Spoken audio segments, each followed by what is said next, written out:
There we go. I'll let people trickle in while we're on the title slide, but welcome everyone as you're joining. I will open this up.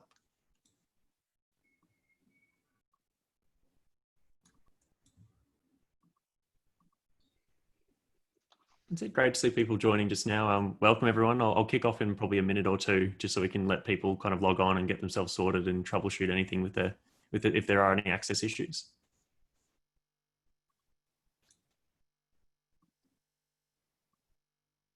While we are welcoming everyone, I just want to outline that you feel very free to ask questions throughout. Just type them in the chat or submit them as a question if you want people to vote on them. I will be paying attention to the chat throughout and trying to let Michelle talk as much as possible. So please feel free to, if you have anything that pops up that you would like us to touch on, or any of Michelle's experience. She's very experienced in this field and a bit of an expert, and I would really love to kind of open up that to you as we go throughout if something pops up that you'd like to chat about. I'm flexible with where the conversation needs to go as well. Yeah, I think that's we'd love to keep this kind of informal and a bit more of a conversation that's of interest to everyone in a kind of collective fields, especially for you taking the time out of your Friday morning to join in. So feel free to say, oh, I'd love to focus a bit more on this, or I have this issue in my learning culture at work and I'd really love your opinion on it. Those are topics we'd really love to talk about today. Friday mornings are a good time for a conversation, I find. Yeah. I do tend to build my conversations, a lot of conversations, into a Friday morning. It's just a nice way to kind of cap off the week, do a little bit of reflection. All right. I'll do the kickoff now so that we don't hold up people too much. So welcome everyone. I always like to start by doing acknowledgement of country and the traditional owners of this land. Elders past, present and emerging, and also acknowledging the traditions of kind of sharing and storytelling, which have influenced a lot of my work, but also the work that we do in this space. I think there's a key amount of things that we can take from the different cultures that are all around Australia that were here before us and will hopefully endure with us. So yeah, I think an excellent place to kick off from there is that this will be a 25-minute chat. We'll be opening up 5 minutes of Q&A at the end, but we may also just throw questions in throughout whenever they're relevant. So it's about half an hour in all, so we'll finish up about 10:30. And without that, I would love, Michelle, could you introduce yourself, please? Yeah, sure. But I also want to add to that, I know some of the names on the list, so thanks for those that I have had conversations with previously and worked with for joining, and there's some new people there as well. Please use the chat box to have conversations, to chat with each other as well as we go through this. I find that's often a rich source of additional insight, and we'll keep an eye on that as well to see what might be relevant there. So I guess in terms of my work, I work a lot with learning strategy for organisations and helping organisations to modernise learning strategy. I have a couple of interesting projects underway there at the moment, and also building the capability of learning and development teams and with contemporary roles, contemporary skill sets. But I would say at heart, I'm a community builder and connector. I love nothing more than being part of a community, and am eternally grateful for the internet and all that has brought us, and being able to connect around the world. I think that's a really good point to pull into it, is that especially at the moment, we're seeing so much reliance upon the internet and so much reliance upon pulling people together through new means. However, before this all kicked off, I was reading a study from the Harvard Business School where it was talking about a lot of people being dissatisfied with their learning solutions, about 85% of managers, and the high churn rate of e-learning in general. I think it's about 80 to 90% of people drop out when they started a course, which led, I think, to me reaching out to you and kind of probing a few questions, which is the kind of headline of this webinar. So I'll kick off with that, Michelle. Does learning culture actually exist?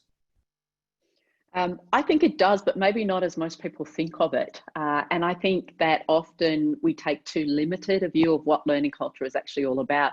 And I think the way you framed the opening before asking that question is kind of a clue. because e-learning is not what learning culture is all about. Structured learning is not necessarily what learning culture is all about. And I'll illustrate this with a story. A couple of months ago, I was talking to the leader of a learning team who told me they have a 77% adoption of self-directed learning. And I thought, wow, that is such a precise figure. And I said to him, how do you measure that? 77% self-directed learning. That sounds impressive. And it was actually that figure represented the proportion of people in their workforce who had actually voluntarily opted in to take a course or accessed a resource that the learning team had created, which is great from a perspective of utilization, right? If people are, coming and using your resources and courses, but it's well short of what learning culture and what self-directed learning is really all about. And sometimes I think we get a bit stuck on self-directed learning. It's part of the picture, and it's so much more than people opting in to do a course or opting in to access a resource. It's, people taking control of their own learning, managing their own learning, and learning in a broader range of ways, not just learning through courses, which of course anyone who's familiar with the 70-20-10 model, education is one part of the equation. If people are interested in self-directed learning, there's a couple of people who've done some really good work in this space, Aaron Pradhan and Catherine Lombardozzi, and at some point I'll just pop their names into the chat box to get the spelling right, because they're both a little bit tricky. But one of the challenges or one of the things that I think limits us in terms of really unleashing the potential of learning culture, if we're focusing just on self-directed learning, is it tends to be very focused on individual learning, on equipping individuals to actively manage and be proactive with their own learning. Whereas learning culture, is actually to develop a learning culture. Culture is something that belongs to groups, not just to individuals. So an organisation whose culture favours or promotes learning, and I'll talk about that idea in a minute, what's learning culture versus organisational culture, it's actually much more expansive and dynamic, and it's about the whole organisation learning and adapting rapidly to changes in the environment, to constantly evolving, to bringing in new knowledge. I do quite a bit of work with Nigel Payne from the UK on learning culture. And he put together a book a couple of years ago, Workplace Learning, How to Build a Culture of Continuous Employee Development. And he's got this awesome analogy, which is that of a gyroscope. So he likens a learning culture to a gyroscope. Gyroscopes are in aircraft to help with navigation. There's multiple gyroscopes, and they're what helps the pilot orientate themselves to the horizon, no matter what the outside conditions are. If they can't see, they still know where they are. The gyroscopes will always understand what's happening with the aircraft in relation to the outside environment and the position of the aircraft. And in a similar way, if you look at, the kids' toys, little spinning tops, they're a gyroscope. And on their own, if I had one here, I'd just pick it up and kind of demonstrate. But on their own, they're nothing. They're just a piece of plastic or a piece of metal. But you start spinning them and their qualities change, right? They get this new energy and they can keep direction. And if you kind of tip them or put them on a board and tilt the board, they'll reorientate themselves. They're adjusting to the environment, changes in where they are in relation to the environment. So if we can use a nice analogy, a learning culture is like the ability to sense what's going on in the environment outside the organisation, to be able to make adjustments to that and to evolve. And what is keeping it spinning is knowledge. So it's bringing in fresh insight, fresh knowledge from outside and moving that around the organisation, or even when you've got knowledge in some part of the organisation, that can be helped to solve problems, to come up with fresh ideas, to innovate in other areas. So knowledge sharing and collaboration is critical. And it's almost about being able to create new knowledge or adjust how you apply knowledge to actually do things in the workplace. So I think that analogy helps us, and it's about those porous boundaries and being able to move knowledge around. So courses are good for what's known, for existing knowledge. They're really good for novice stuff. They're not always the right answer to helping people to be role ready. There's many ways beyond the course that you can do that, which is where self-directed learning comes into play. But if you truly want an adaptive organisation, if you want to move into future skills, emerging areas of knowledge, a learning culture, or an organisational culture, because it's not a separate thing. And here's one of the challenges: learning and development alone can't create a learning culture. It's a much bigger activity or endeavour, and it's about an organisational culture that favours certain things or inhibits certain things. It's like a pie, right? If you have a pie, you can't cut it up and say, this is risk culture, this is safety culture, this is the learning culture piece. It's a whole pie with all these flavours mixed in. So it's about where is learning in terms of the degree to which it's promoted and supported versus the degree to which it's inhibited. I hope that there was sort of a lot there, right? That's actually something I'd love to pick up on there is the blend of learning culture and organizational culture, and trying to balance between the two, because we get the largest pushback because we're a library, right? Go One has tons and tons of resources for people to use, but it's only as good as the culture in which they operate. And we get pushback around learning culture not being a thing, or being too difficult, or not part of an organization when it doesn't align with the cultural, even the abilities of the workplace. You might have, for example, one of the most challenging places to kind of shoehorn in any kind of repetitive learning in an online sense is in a lot of the mining and construction places, where someone turns up to do a job, they have a limited time on shift, and they have very specific things they need to get done. And someone says, hey, could you sit down and do this e-learning? It's never a high priority to then build a culture, but I'd love to hear your take on that friction and how people might be addressing it. Well, maybe e-learning isn't the right answer to whatever it is you're trying to build in terms of performance, right? So it starts back with good quality performance consulting, rather than just going and creating courses because you think you need courses for stuff, and knowing that where you have chosen to use a course, be it e-learning or some other delivery method, that it's the right answer for whatever the performance improvement opportunity is, be it performance in role, or be it performance to take advantage of an emerging opportunity in the environment. So that would be my first observation there.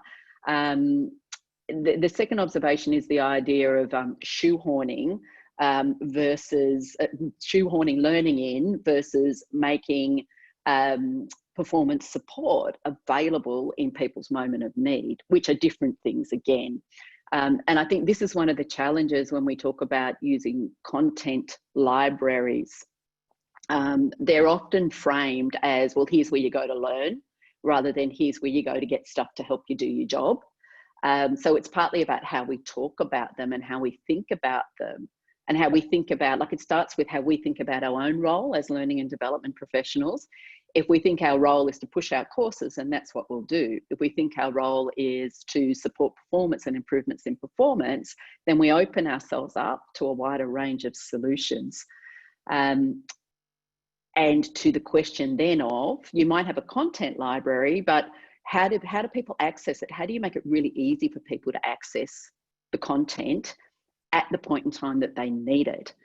One of the ideas I have, and I would love an organisation to work with me on this, I keep talking about it because I think it's such an awesome idea, is almost like once a quarter, your L&D team stops developing content, stops delivering, and you have little hit squads that go out into the workplace, and they spend a week in the workplace in different parts of the organisation, watching and asking people, not how do you learn, asking them, how do you solve problems? When something comes up that you don't know how to do, how do you figure out how to do it? What gets in the way of you doing that? Where is the content? How do you find content? And then looking at all the friction points and trying to solve those friction points. I think rather than try to force people to shoehorn things in because we've set it up in a certain way, understand what's going to work for them, right? And how they access information and what triggers them to access information that's going to help them to do their job, and go to them rather than asking them to come to us. You are on mute. There we go. My microphone was deciding to switch on and off for a second there, so apologies for that. Yeah. That's really interesting, looking at Axon pushing policy. Someone's just popped up is I find it really interesting to look at who the people are responsible for in that chain. I had a really interesting chat last night with one of our customers in the UK who's got about 1,500 employees who all had to go offline for a while during COVID, and then only online, and then back into the workforce a bit at the moment. And the friction with building their learning culture was about the role of the executive versus the manager versus the average worker in who's responsible for the learning. And I'd love to learn about that interplay where you're talking about, okay, yes, we can analyze by having those people come out, we can analyze where learning is effective, but how do you grow a culture with the different tiers of people and responsibilities, if it's a policy or if it's a mandated compliance or something like that? Yeah, I think, mandated compliance training, is that really what learning culture is all about? It has to be done. Well, and maybe it's not training as the way to do it. I think the campaign approach based on performance outcomes rather than ticking the box to satisfy a regulator is a far more effective way to go, which is taking a completely different frame on, safety, driving safety outcomes, driving compliance outcomes. But I know we still need people to get that tick in the box to satisfy the regulators, but it should never stop there. It should be about a campaign-based approach in conjunction with our key stakeholders to actually drive real action and something that's meaningful in terms of a performance outcome. But the other observation I have, again, what is learning culture? How do we frame learning culture? If we think we've got a learning culture because we've got 100% completion on mandatory e-learning and we've got people opting in to do extra courses, then that's not what we're chasing. That's not what we're trying to create. So if you're talking about truly creating organisational agility through knowledge sharing, through collaboration, through energising the organisation by bringing in stuff from the outside, and making improvements as people work, if that's how we frame learning culture, then it is absolutely, in the interest of the organisation and the individual to be part of that. And I might give you a couple of examples which show, how and why it's in the interests of the organisation. And when that kind of overlay organisational culture, learning culture, what are we really talking about there? One classic example is Microsoft, right? And I think most of us would be aware, under Satya Nadella as CEO over the past, I think it's almost 6 years, he's been the CEO now, the incredible growth. Now, his autobiography, Refresh All, Set Refresh, I think Set Refresh, Hit Refresh. His autobiography, he talks about a culture-led renewal at Microsoft. And one of the things Satya Nadella is well known for is his use of growth mindset, which his wife actually introduced him to, which I think is rather nice. So he talks about wanting people at Microsoft to be learn-it-alls rather than know-it-alls. That's his own phrase, learn-it-alls. And he actually runs a video series internally where he spotlights individuals. He personally spotlights individuals and teams who embrace a growth mindset. They redesigned their whole leadership development programs, their performance evaluation for leaders around growth mindset last year. They've cancelled their company meetings. They used to have annual company leadership meetings. They've cancelled those in favour of having a hackathon where they get employees in and they work with the employees around what do the employees want, what improvements do they want. And hackathons are a great example of something a learning culture would do, right? If you talk about time, if you're going to invest time, it's not saying here's the time for you to do your mandatory e-learning. It's time to experiment. It's time to get involved, even sometimes in voluntary projects, interest projects, in cross-functional projects. It's those kind of things that you want to be allocating time for. So at that level, when we look at that and you look at the link to organisational culture, if you want to encourage people to share, if you want to encourage them to take experiments, to try things, to take risks, you need a certain type of organisational culture as context for that, right? And that's like a precondition. And that can't be built by L&D alone. You need high trust. Amy Edmondson's work around psychological safety, which most people will have some familiarity with. You know, you need people to feel empowered. You need accountability.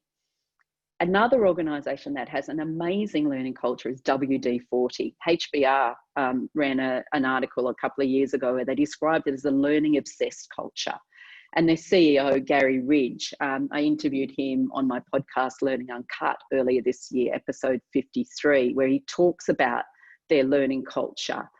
And just two examples of things that they have built into their culture as part of just their ways of working. One is called the learning moment. They talk about having learning moments. So the problem with saying it's okay to fail, or we want a failure-friendly culture, or we want to learn through failure, is the word failure.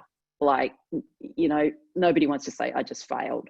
But it's quite common for people to say, I've just had a learning moment. They've kind of changed the language around that, and to approach it almost from a continuous improvement lens.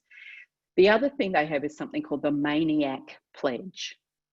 So Gary Ridge talks about their organisation being a tribe, and as part of becoming one of the members of the tribe, you take this Maniac Pledge, which is a pledge of permission. It's a pledge that says, I accept that I am responsible for finding answers to my questions. I accept that I'm responsible for solving the problems or issues. I accept that, you know, it's not about blaming someone else or saying I didn't know something because no one told me. So it drives accountability. So if you have an organisation where, you know, there's high blame, where people aren't held accountable for anything, where people don't feel they have permission to take risks, you're never going to get a learning culture, no matter what your L&D team does. You might get pockets, you might get little communities of practice or things like that popping up here and there. But in terms of large scale, you know, a culture that favours learning, you don't get there. That's almost like a precondition. So that's where you start. You fix the organisational culture. Or you accept that you can only build it in pockets, in areas where the organisation, like a subculture, exists under a good leader. So it's really interesting that you delineate between blame and accepting responsibility for moments of learning, which it might sound like pulling hairs to some people, but I find that really important for when we look at it. I've used this example a couple of times with people in my own team, but when someone says, oh, I don't know how to do that, and it's a really easy opportunity to say, well, you've got everything else in place and you're set up for success if you'd learn how to do that. That's wonderful to hear that the only barrier is learning right now. Yeah. There's always around reframing that. Well, how might you figure out how to do that?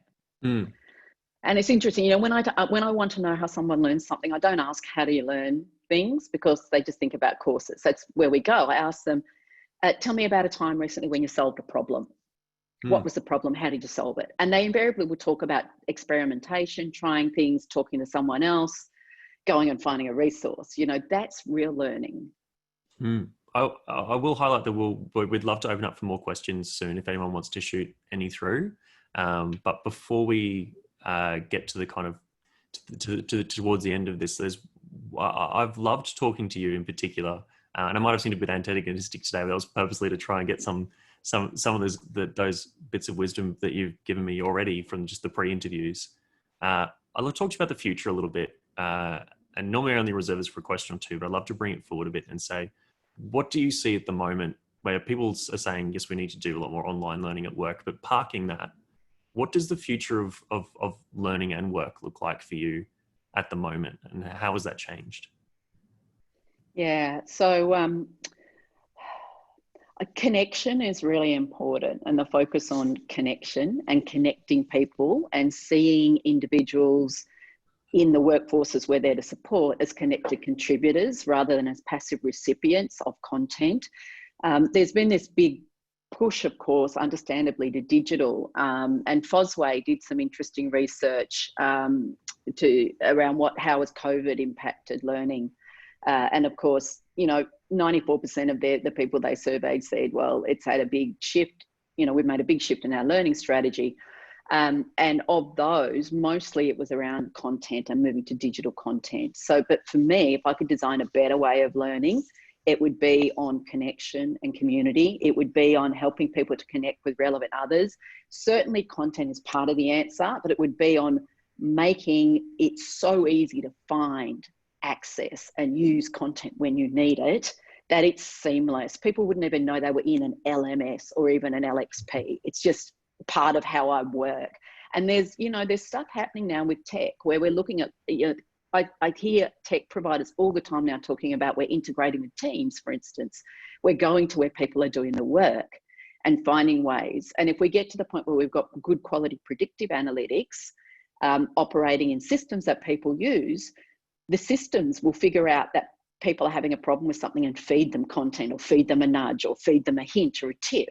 So it's almost like this seamless, it's almost like electricity in a building, that it's there, but people don't know it's there, which is really challenging for learning teams because we're going to be much less visible in that kind of scenario, right? Because it's all about enabling learning and empowering learning. So I see, a lot more experimentation being encouraged, and learning and development perhaps changing in their role quite significantly, and perhaps integrating more with other teams like continuous improvement teams, with OD teams. So it's all a lot more seamless. That's my aspiration. And also that, that we stop locking people inside organisations. We let them get out and we make it okay for them to connect outside the organisation and to talk about their work. And we give them some space and time for that, right? To be part of external communities and networks. There's so much goodness out there. You have smart people in your organisation, but lots of smarter ones outside. That's actually, I had a question come through internally on Slack from one of our people that's watching this. And they've asked, we often, in the same vein, we often find a lot of success with campaigns and campaign-led learning. And they said, could you ask Michelle, how do you keep the learning culture going without campaigns? How does that change happen? I think is what they're asking for. Without campaigns. Well, what is a campaign? I guess it comes back to what is a campaign. We pick it up from marketing. It's a way of engaging people to achieve a certain outcome. So I think the idea of campaigns is fundamental to building learning culture. It just depends what sort of outcome are you pursuing and what sort of methods are you pursuing to do it. There's a company called Decium, who are a beauty company, also known as the Abnormal Beauty Company, who do some amazing work with campaigns. And one of those they ran recently was around asking people around the world to make a short video with their teams showing how they work. And they ran like a global competition, and there was some sort of prize for the team. And, they got people sharing through their learning experience platform, which they also use as their communications hub, all sorts of things about how they work. And the awareness of what other people do really built dramatically. Have I answered the question, or have I veered off track? No, you're right. We often find that when we work with people, and I'm just embellishing upon that question, that we provide these kind of pre-cut campaigns based on what similar people are doing, as well as helping them customize their own. And to hear that then really helps us kind of contextualize what that looks like in a more broader landscape. And I think it's about listening as well, right? In terms of campaigns, it's not like here's our calendar of campaigns for the next 12 months, but what's going on in the organisation? What are people curious about? What's happening in the outside world that's grabbing people's attention? And finding ways of engaging, and then having someone who's monitoring the analytics and the engagement and helping you to adjust around that. The most wildly successful campaigns we've had were being able to react to mental health, like Awareness Week or Mental Health Month or Domestic and Family Violence kind of inclusion and diversity, or more recently COVID, by just going, here is all of the learning you need to use Teams and to work at home and to and if anyone wants to throw a question, we'll probably go for a couple more minutes and then we'll seek to wrap it up. So please feel free to drop in a question. Now is probably your chance. But the one question I had for you, Michelle, on that vein was, I really want to know how, when we're designing a better way of the learning function in work, what does that tangibly look like? Because I know some people will carve out an hour a week for learning, or will carve out what is it? What does that look like for whom? For the learner, for the L&D team, for the leader? It looks differently for all of them, right? Yeah, I think the learner is front of my mind, but I'd love to, if you mind running us through what your dream learning culture might look like across those three, that'd be great. Yeah, so I think for the learner, it's knowing that you have permission to explore, and in terms of budget, some time being allocated, and time discreetly allocated. Some organisations have an hour a week allocated. Some create spaces where people can come for a couple of hours once a quarter, or a day once a quarter, or secondments, so creating some space for people to explore, but also knowing they have the permission, and in particular the permission to go outside the organisation and to talk about their work, to bring things in, and that's encouraged. The managers have a big role to play there by what they notice and what they encourage, because people wait for the tap on the shoulder to know that it's okay. That maniac pledge, that gives everyone the permission, right, to figure things out. So that's really important. When I do work on community building in particular, there's a part for the L&D team to play, to be watching what's happening in communities or knowledge sharing spaces and making the managers aware of it, and say to them, you might want to go and talk to so-and-so who's just answered a question or done some really good work to help someone else, and let them know that, you know about that, and that's a really good thing, and you encourage it. So it's working with the leaders as well, the managers, so they understand the linkage between this kind of learning, which is sometimes not easy to measure. And we still live in very measurement-based cultures, but knowing that there's good solid research that shows that if you're developing your people, they are going to perform higher. And there's research available that makes that linkage. For the L&D team, it's about enabling and supporting learning more than it is about facilitating learning. And if you think about the capacity of L&D teams, often we can't keep up with everything, right? It takes a lot of time and energy to create courses, even curating resources and staying on top of that, presenting them well, all takes time and energy.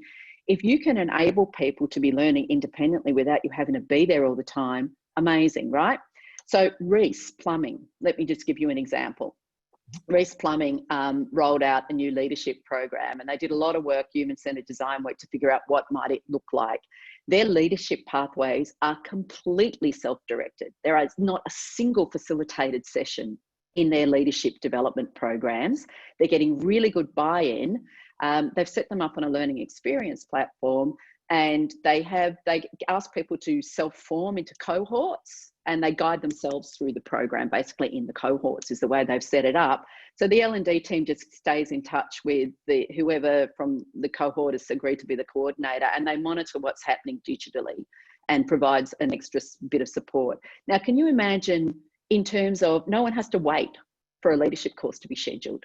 No one's reliant on the facilitator telling them what to do and when to do it, or helping with the sense making. They've set it up so that it doesn't need the facilitator. So those kind of approaches greatly, in terms of impact, those kind of approaches, and this learning culture does this. It amplifies the impact you can have with the work you do, because it cuts through a lot of the capacity constraints. Mm. I suppose what you're looking for from leaders as well is the ability to self-drive and to look into the leadership, even if it's just their own learning. So that kind of makes sense in that space in particular. Yeah, they do need to leaders do need to role model it, right? But there's a lot of things that leaders can do to help their people develop as they work. Partly it's them being aware of the range of things that really make a difference, and how you can help people to extract learning from their work, how you can help shape assignments, secondments, projects, the kind of conversations you can have with people, so that they look for the opportunity to learn from their work. In your operating rhythm, setting up reflection points as part of your operating rhythm. Some environments are easier to do that in. So for instance, if you work in shift environments, you have shift handovers. Well, how could you subtly change the shift handover so that there's a reflection point in there? Mm-hmm. Agile methodologies are great. There's retrospective built in through those, but thinking about how can we adapt some of that. Some organisations have safety moments in meetings, particularly in, say, the mining industry or the manufacturing industry. Why not put a learning moment in meetings now and then, or a moment where you just ask a question and go around the table? What's something you've improved in the last month, and what's a challenge you're grappling with now? What's something you're working on now? These aren't hard things to start building in. But then the learning team, part of their role then becomes workplace coaching and getting out into the workplace and directly coaching and supporting leaders and teams to enable them to do this kind of more collaborative knowledge sharing. Community management and community facilitation, great opportunity for learning and development, awesome opportunity to do more work in that space. Awesome. Well, I'm conscious that we've started to go over time, so I'll start to do the wrap up things. Before I do that, I will drop the link to your ebook in the chat, just because I know that it really helped me, even in forming this, but also in going through. But we've also posted about it on socials, and we'll follow up with it. And Michelle's just dropping those links in the chat as well. Or Thank the you. names of the people to look up. If you go and Google Aaron Pradhan, if you're not familiar with his work, and particularly his Learn to Learn app, and Catherine Lombardozzi. Oh, we're off. Yeah, there you go. I would say, yeah, thank you so much for joining, everyone. And feel free to email through any questions if you'd like, and I'm more than happy to put them to Michelle or to give you some more insight on what both of us do in our day to day. And thank you so much, Michelle, for your time. I know you're very busy. My pleasure. So yeah, thank you, everyone. I'll let this stay live for just a minute or two longer, so that if you need to follow those links or copy some things from the chat, you can. And yeah, thank you very much for joining. Yeah, thanks everyone. All right, I'll wrap it up. Thank you, everyone. Stop the share and